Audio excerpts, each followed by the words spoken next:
উত্তর দিনাজপুর জেলা সমাজ কল্যাণ বিভাগের উদ্যোগে শুক্রবার রায়গঞ্জ পৌরসভার বিধান মঞ্চে অনুষ্ঠিত হল প্রবীণ নাগরিকদের সুরক্ষা ও সচেতনতা কর্মশালা ও স্বাস্থ্য পরীক্ষা শিবির।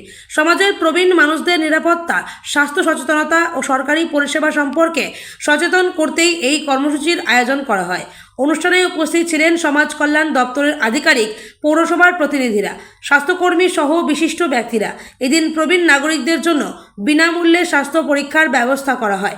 পাশাপাশি তাদের সুস্থ জীবনযাপন, সামাজিক নিরাপত্তা ও বিভিন্ন সরকারি সুযোগ সুবিধা নিয়ে বিস্তারিত আলোচনা করা হয়।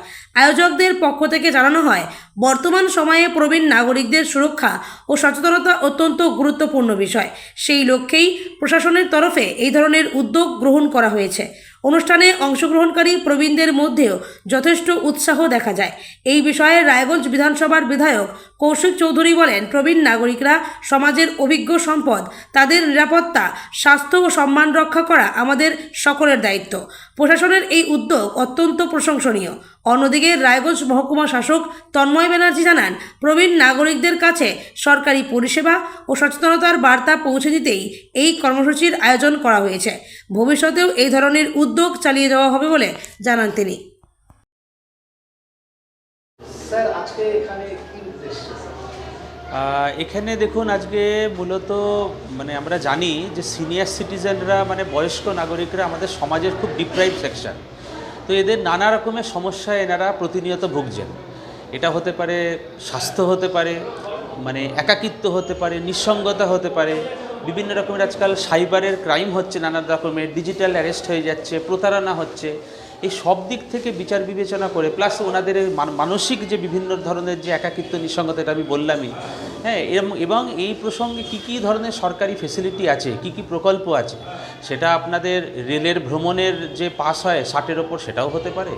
তারপরে যেগুলো চোখের আলোর টাইপের যেখানে প্রোগ্রাম আছে, যেখানে তাদেরকে চশমা দেওয়া, এই যে প্রকল্প হতে পারে, এরকম প্রচুর সংখ্যায় যে সমস্ত সামাজিক প্রকল্পগুলো আছে, তারা নিজেদের দেখবে কি করে, পুলিশের তরফ থেকে কি করে হেল্প পাবে, টোটাল ব্যাপারটা আজকে আলোচনা হচ্ছে।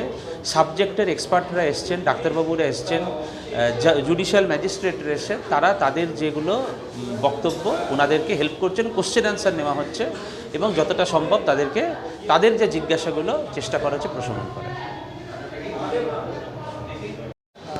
দাদা, কি উদ্দেশ্যে আজকে বিধান মঞ্চ? আজকে মূলত রায়গঞ্জ পৌরসভায় এসডিও সাহেব দায়িত্ব নেওয়ার পরে উনি বিভিন্ন উদ্যোগ নিয়েছেন এই পৌরসভাকে ঠিকঠাক করার জন্য। তো আমরাও তার অংশ। তো আজকে রায়গঞ্জ পৌরসভার উদ্যোগে বয়স্ক মানুষ যারা আছেন, রায়গঞ্জ শহরের পৌরসভার যে শুধুই নাগরিকবৃন্দ আছেন বয়স্ক, তো তারা বিভিন্ন রকম সমস্যার সম্মুখীন হন, স্বাস্থ্য বিষয়ক, সাইবার ক্রাইম বিষয়ক। তো তাদের মধ্যে একটা সচেতনতা শিবির করা, এটাই কার্যক্রমের উদ্দেশ্য। তো ওখানে আজকে আমি উপস্থিত হয়েছি। আজকে কারা কারা উপস্থিত ছিলেন? আজকে এখানে এসডিও সাহেব উপস্থিত ছিলেন, স্বাস্থ্য আধিকারিক উপস্থিত ছিলেন, ডিএলএসের সেক্রেটারি ম্যাডাম উনি উপস্থিত ছিলেন, ডাক্তার উপস্থিত ছিলেন, রায়গঞ্জ মহিলা থানার যিনি দায়িত্বপ্রাপ্ত অফিসার আছেন তিনি ছিলেন, সাইবার ক্রাইম থানার যে অফিসাররা আছেন তারা ছিলেন। সকলে সুন্দর করে তাদের সেশন নিয়েছেন এবং বয়স্ক মানুষদের বোঝানোর চেষ্টা করেছেন যে তারা কিভাবে ভালো থাকবেন।